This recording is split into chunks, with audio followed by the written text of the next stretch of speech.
Majukumu yake ni ya kwenye chama au kwenye serikali?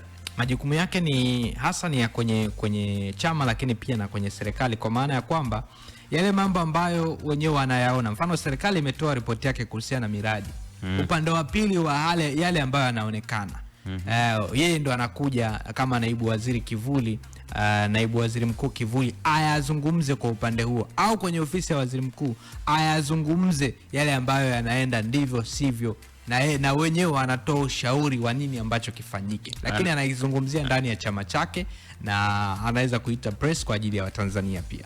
Analipwa? Si ndio maana kateuliwa, sana analipwa na chama chake. Sawa. Wewe unataka kila anachokisema mtu analipwa, pengine anafanya kwa passion.